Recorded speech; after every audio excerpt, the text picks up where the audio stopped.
కూటమి ప్రభుత్వం 5 నెలల్లో 57,000 కోట్ల అప్పులు చేసిందని వైసీపీ నేత రాజమండ్రి మాజీ ఎంపీ మార్గాని భరత్ అన్నారు. వైఎస్ జగన్ 14 లక్షల కోట్లు అప్పు చేశారని టీడీపీ నేతలు ఆరోపించారని మండిపడ్డారు.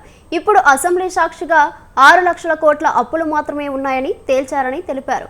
వైసీపీ అధికారంలో ఉండగా విద్యుత్ స్మార్ట్ మీటర్లు ఉరితాళ్లు అంటూ ప్రచారం చేశారని అన్నారు. స్మార్ట్ మీటర్ల పేరు చెప్పి 11,000 కోట్లు ప్రజలపై రుద్దేందుకు చంద్రబాబు ఏర్పాటు చేశారని ఆరోపించారు.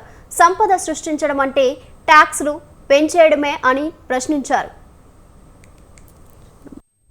ప్రతిపక్షంలో ఉన్నప్పుడు స్మార్ట్ మీటర్లు ఉరితాళ్లు అన్నారు. మరి ఇదే తెలుగుదేశం ప్రభుత్వం అధికారంలోకి వచ్చాక స్మార్ట్ మీటర్లు వచ్చేసాయి అన్నారు. అంటే మీరు మాట్లాడితే మీరు చేసే పనులు ఏదైనా ఉంటే అది తప్పు కాదు, పక్కనోడు చేస్తే తప్పులన్నా. అంటే నాకు అర్థం కావట్లా.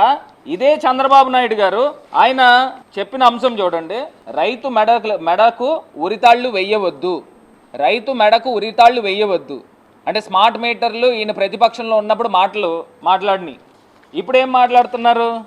స్మార్ట్ మీటర్లు వచ్చేసాయి అంటే దానివల్ల ఏదో ప్రజలకి ఏదో న్యాయం జరిగిపోతున్నట్టు అంటే ఈయన చెప్పిన విధానం. అంటే ఇదెక్కడ 2 నాలుకల ధోరణి అని అడుగుతా ఉన్నా. ఎంత అన్యాయమా?